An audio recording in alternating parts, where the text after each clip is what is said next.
Beto thing earlier. Right as this gun thing passed today, he's now mulling an option to run for governor against Abbott here in Texas.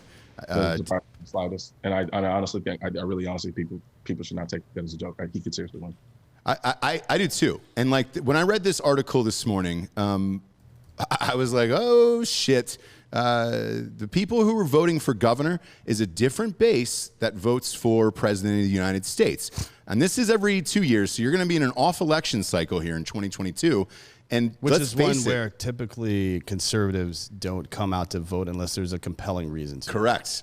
During midterm elections. And I think with this gun issue that popped up today, this bill that passed, he's got all the ammo, pun intended, that he needs to run for his base. And he could be a serious contender in this thing against Abbott. Especially if, hopefully this isn't the case, but McConaughey talking about running for governor, and he's a center-right guy for the most part, that would almost guarantee that Beto would get elected if he ran that way, because he, in the process leading up to him, like if he would run as an independent, you would imagine, right? It would be like Ross. It would be like Ross Perot in '92 and '96. The only reason Bill Clinton was ever president is because of Ross fucking Perot. Yeah. That's it. The only reason that fucking rapist was ever president is because of Ross Perot. Thanks a lot, Ross. R.I.P. R.I.P. Is he dead?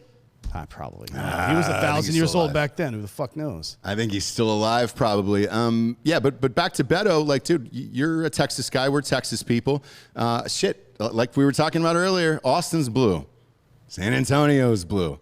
Fucking Houston and Dallas are blue. If they all come out and vote, that's pretty much game over. They will, because he's going to have a shit ton of money behind him. Oh, yeah. Mostly from outside the state.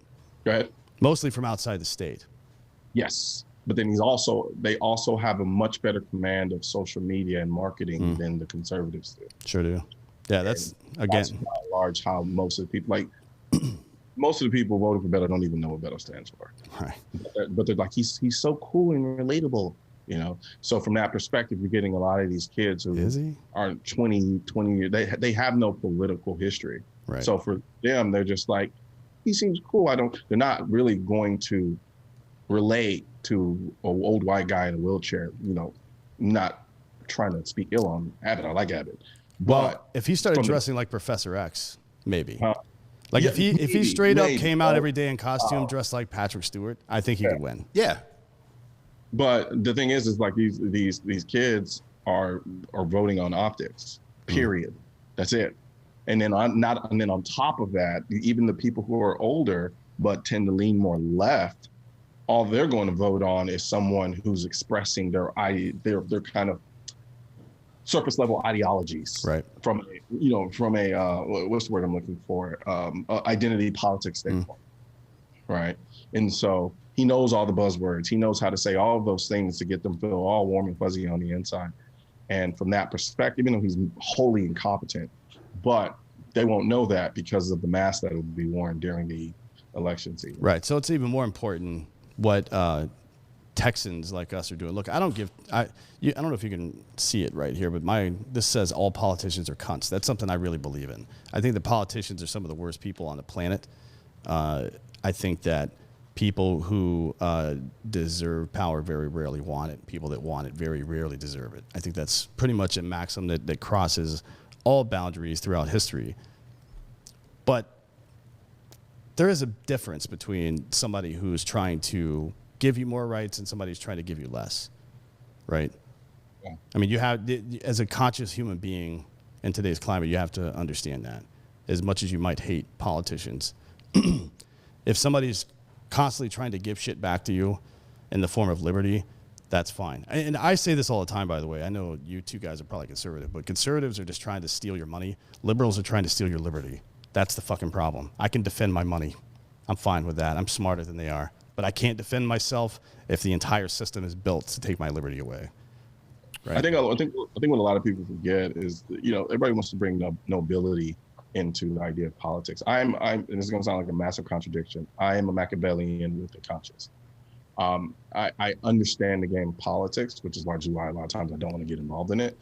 But like you pointed out succinctly, you are more or less picking the lesser of two evils. Which evil can I actually do something about versus one that literally cripples me?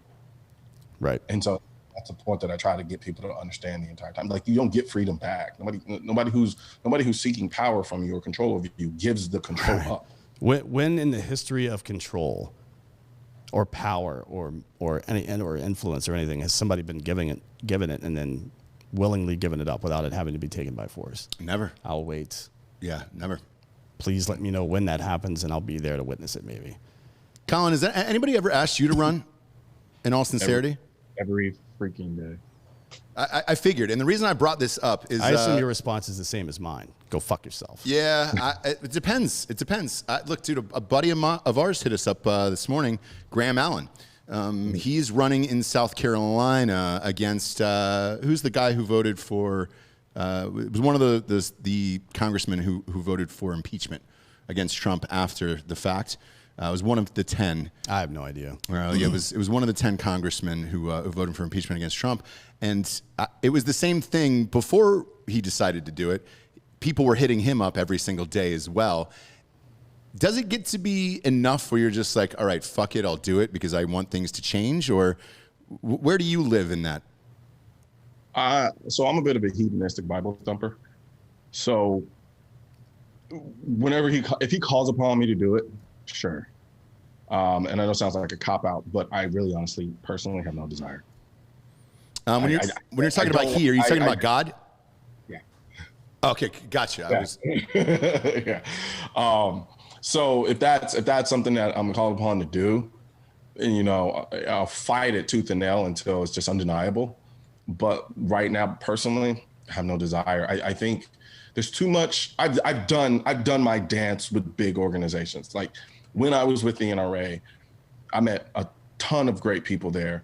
I think a lot of them are kind of being unfairly labeled as being not very pro 2A, because I've dealt with these people and I know how adamant they are about protecting it. Unfortunately, they are but small fish in a big pond with big fish, who actually make decisions that they have no control of. So I've attached myself to an entity like that before, and I've had my frustrations. And so I can only imagine what would happen, the amount of maneuvering that I would have to do if I were to become a politician. And then the things that I don't know with respect to that. And none of that seems very desirable to me, honestly. But if I do think, and I mean genuinely, and to be honest with you, for me to do it, I'd have to have close to fuck you money. Yeah. Because I need to be in a position, I always want to be in a position where I can walk away and say no. Because and not be leveraged by the enticement of making money or the enticement of losing money to continue to live my life.